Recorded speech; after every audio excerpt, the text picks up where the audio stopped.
एक बार की बात है। एक गांव के बाहर कहीं दूर एक गुरु रहा करते थे। उन गुरु की ख्याति पूरे नगर में प्रसिद्ध थी। हर कोई उन्हें पसंद करता था। एक बार एक व्यक्ति उनके पास आकर कहता है कि गुरुदेव, मैं आपका शिष्य बनना चाहता हूँ। व्यक्ति का बात का मान रखते हुए गुरु उसे अपना शिष्य बना लेते हैं।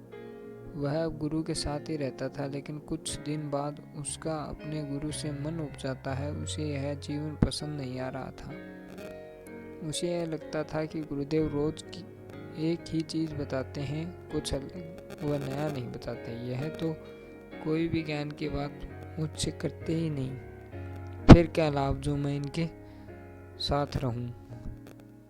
लेकिन तभी व्यक्ति को यह ख्याल आता है कि उसे गुरु से कुछ कठिन प्रश्न पूछना चाहिए, जिससे यह ज्ञात हो कि यह गुरु ज्ञानी भी है या नहीं। कहीं यह ज्ञानी होने का ढंग तो नहीं कर रहा और मेरा समय व्यर्थ तो नहीं हो रहा। यह सब सोच वह गुरु के पास पहुंच जाता है और उनसे कहता है कि गुरुदेव, मेरे मन में कुछ प्रश्न है, कुछ जिज्ञासा है जिसके उत्तर मैं जानना चाहता हूँ। कृपया कर आप मुझे उसका उत्तर देंगे। गुरुदेव कहते हैं कि कैसे प्रश्न, पूछो जो पूछना है। तब वह व्यक्ति अपने गुरु से पूछता है कि गुरुदेव, यह मृत्यु क्या है और ये क्यों आती है। शिष्य के इस प्रश्न पर गुरुदेव की कहते हैं कि क्या तुमने जीवन को जान लिया है?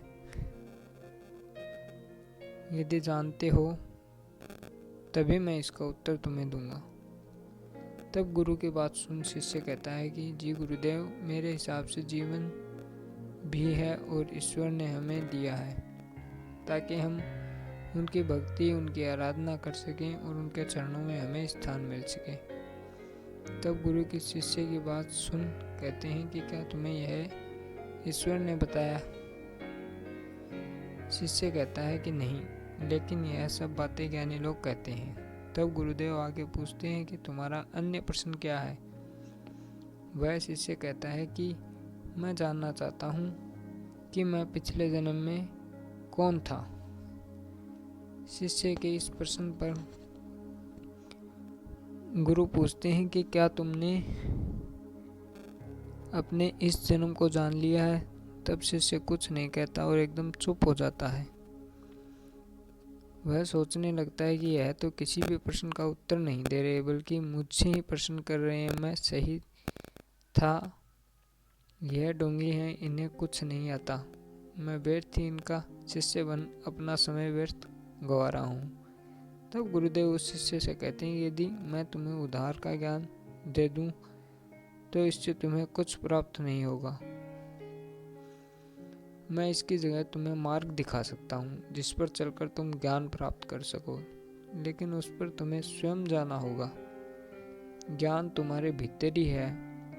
मैं जो तुम्हें मार्ग बताऊंगा उस पर तुम्हें जाकर स्वयं को खोजना होगा, क्योंकि ज्ञान हमारे भीतर ही होता है। मेरे कहने से तुम्हें ज्ञान की प्राप्ति नहीं होगी, तुम्हें स्वयं ही उसे खोजना होगा। तब गुरु की बात सुन शिष्य को यह लगता है कि शायद गुरुदेव को मेरे प्रश्नों का उत्तर नहीं पता, तभी वह इस तरह स्वयं को बचा रहे हैं। अगले दिन उन गुरु के पास एक और व्यक्ति आता है और उनसे कहता है कि गुरुदेव, मैं आपके शिष्य को कुछ ज्ञान बांटना चाहता हूँ, यदि आपकी आज्ञा हो। तो व्यक्ति की बात सुन गुरु कहते हैं कि क्या ज्ञान को भी बांटा जा सकता है? तो वह व्यक्ति कहता है कि जी गुरुदेव, ज्ञान को जितना बांटा जाता है वह हमें उतना ही बढ़कर मिलता है। ज्ञान तो बांटना ही चाहिए। तब वह गुरुदेव कहते हैं कि परंतु मैंने तो जाना था कि ज्ञान को बांटने से ज्ञान बढ़ता है, न कि ज्ञान। लेकिन यदि तुम ज्ञान को बांटना चाहते हो तो उसे बांट सकते हो।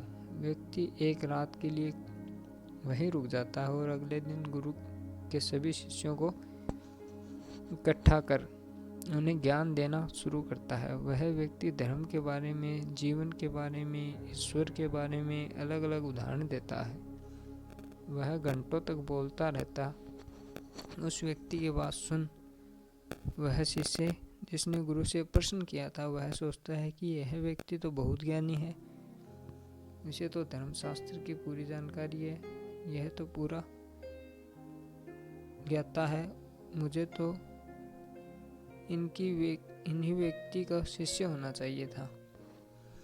इनसे बड़ा गुरु कहाँ और मिलेगा।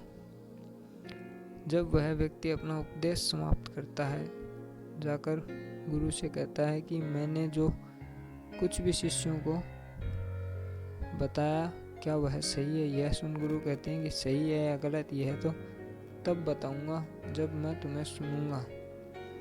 तुमने कुछ बोला ही कहाँ, मैं तो कब से प्रतीक्षा कर रहा था तुम्हारे बोलने की। अब तुम बोलोगे लेकिन तुमने कुछ ही नहीं।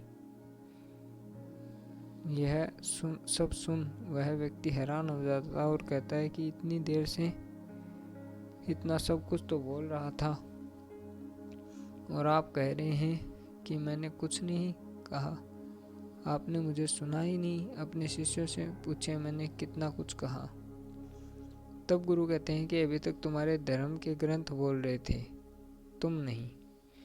यदि कुछ बोल रहा था तो वह तुम्हारे धर्म, गुरु, उदाहरण और उसकी पुस्तकें। तुमने तो अभी बोलना शुरू भी नहीं किया है। तब वह व्यक्ति कहता है कि आप क्या कहना चाहते हैं, मैं नहीं समझा। तब गुरुदेव कहते हैं कि अपनी आंखें बंद करो और ध्यान से सुनो जो भी मैं कहता हूँ और फिर तुम मुझे बताना। गुरु उससे कहते हैं कि तुमने जीवन के बारे में कहा, मृत्यु के बारे में कहा, धर्म के बारे में कहा, लेकिन क्या तुम इन्हें जानते हो? तुमने पूर्व जन्मों के बारे में बताया, क्या तुम्हारा खुद का इसमें अनुभव है? तुमने ईश्वर के बारे में बताया, क्या तुमने ईश्वर देखा और सुना है?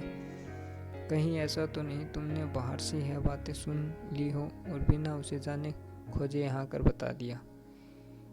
इन बातों को तुम अपने भीतर देखो और उन्हें खोजो और यह जानो कि इनमें से कौन सी बातों को तुमने अनुभव किया है।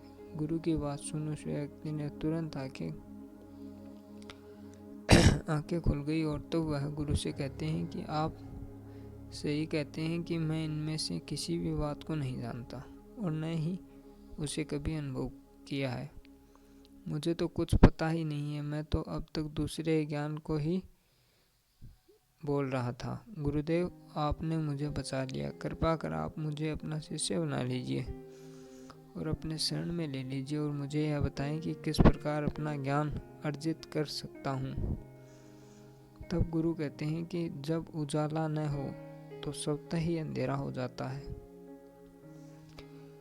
और यदि अंधेरा न हो तो उजाले को होना ही पड़ता है। ठीक उसी प्रकार अज्ञान न हो तो बचता है वह ज्ञान ही होता है। यदि तुम अपने भीतर से अज्ञान हटा दोगे तो वहाँ स्वयं ही ज्ञान आ जाएगा, या फिर अपने भीतर ज्ञान को खोजो तब भी अज्ञान स्वयं ही नष्ट होकर हट जाएगा। गुरु की यह बातें सुनकर जो शिष्य पहले प्रश्न कर रहा था वह भी समझ जाता है कि यही बातें सत्य हैं। वह उन्हें गुरु बना लेता है। यदि कहानी आपको पसंद आए तो प्लीज़ चैनल को सब्सक्राइब जरूर करें। धन्यवाद।